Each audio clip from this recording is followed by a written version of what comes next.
बिस्मिल्लाहिर्रहमानिर्रहीम। मैं हूं ज़हूर दुरानी। आज हम आपको इलेक्शन 2024 लिगिया के और दो कौमी असम्बली के जो हल्के हैं उनके बारे में ये बताने चले हैं कि इसमें मुकाबला किन उम्मीदवारों का है और जीत के किसके कितने चांसेस हैं और उसके अवामिल क्या हैं। पहले बात करते हैं लिगिया 1 NA 181 की। लिगिया 1 NA 181 में जो बड़े तीन उम्मीदवार हैं, जिनमें पीपल्स पार्टी के सरदार बहादुर अहमद खान सियड़ और मुस्लिम लीग नून के साहबजादा फैजुल हसन और PTI की हिमायत याफ्ता अंबर मजीद साहबा जो है इस वक्त उनके दरमियान जो है कांटेदार मुकाबले की जो है पोजीशन चल रही है। पहले ये सिचुएशन आपको हल्के की बताते हैं। ये हल्का जो है ये दो तहसीलों चौबारा और करोड़ मुकम्मल तहसीलों पर मुश्तमिल है और साथ में लिगिया तहसील का कुछ हिस्सा है।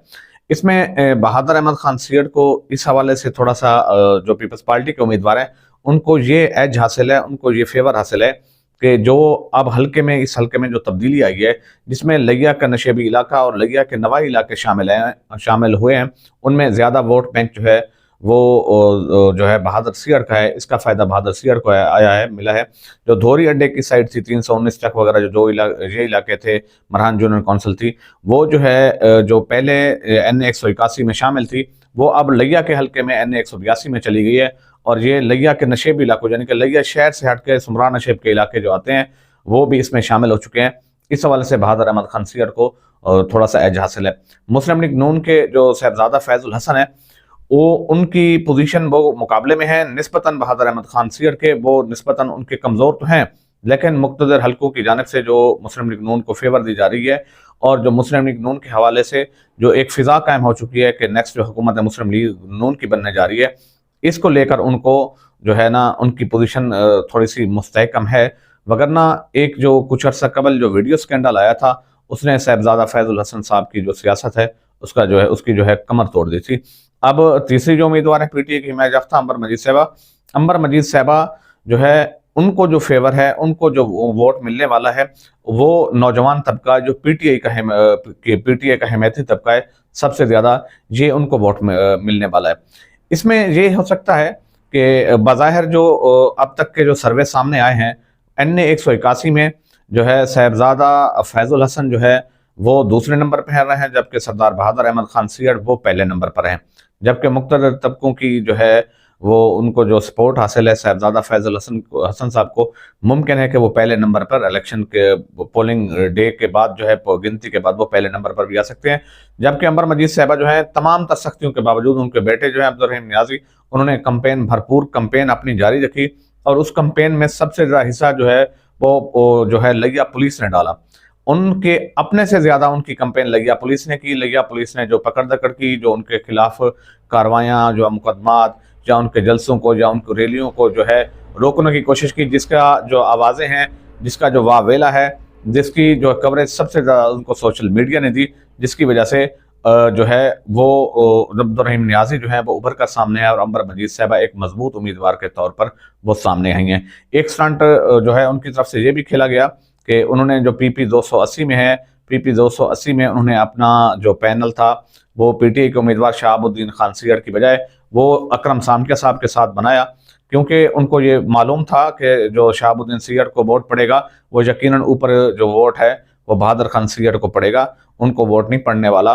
उन्होंने इसलिए अकरम सामटे को सपोर्ट किया कि जो है बस्ती शादू खान, सुमरा नशेब, टैलेंडस और 120 चक के जो इलाके हैं, ये उनको अकरम सामटे का यहाँ अच्छा खासा वोट बैंक का असर रसूख है, तो ये वोट उनको मिलने वाला है।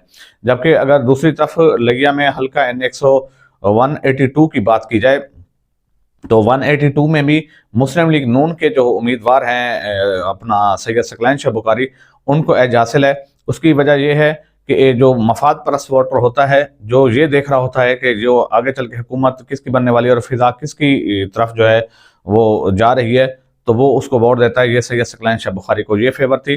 दूसरा उनका जो मुरीदीन का सिलसिला है, कम से कम 25 से 30 हज़ार वोट वो अपने मुरीदीन का अपने पॉकेट में लेकर आगे चल के अपने काम का, अपने असर रसूख का और पार्टी का वोट लेने निकलते हैं। इसकी वजह से उनकी पोजीशन काफ़ी बेहतर है।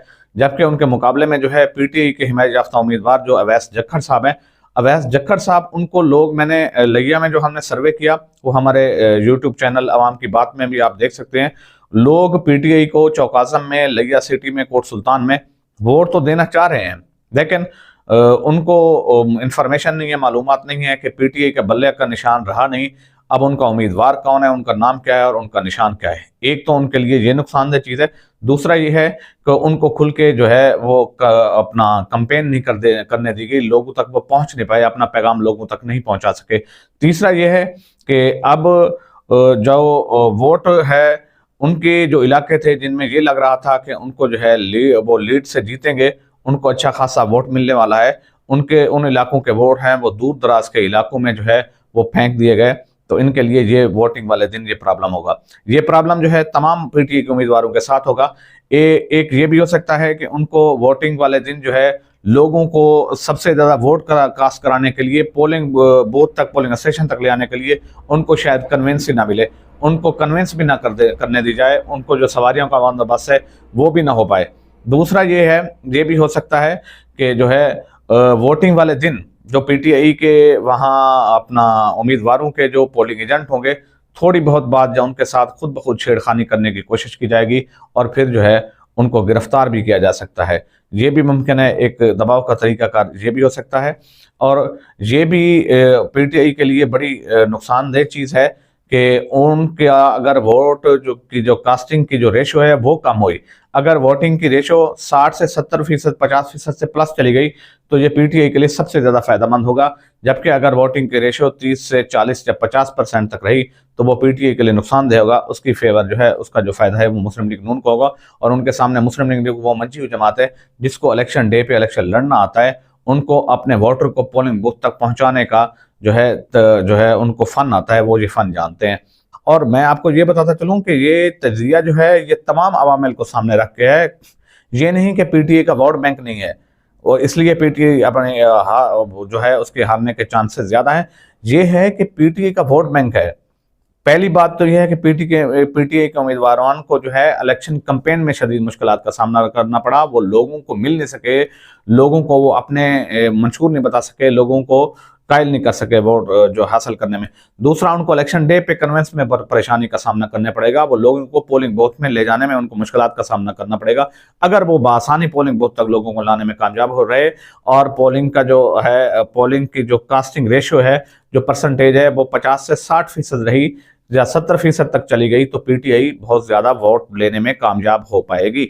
और इसके साथ उनके लिए ये भी प्रॉब्लम रहा कि उनको मुकदमात का सामना करना पड़ा। वोटर्स का एक माइंड बन गया कि आगे चल के नून लीग की हुकूमत आने वाली है, पीटीआई का कोई फ्यूचर नहीं है, नेक्स्ट जो हुकूमत बनने जा रही है। इस वजह से भी उनको लॉस हुआ। उनका वोटर उनके साथ खड़ा है, लोग उनको वोट देना चाहते हैं, लोग उम्मीदवार को नहीं जानते, लोग निशान को नहीं जानते, लोगों में खौफ की फिजा है, जिसकी वजह से है उनको मुश्किलात का सामना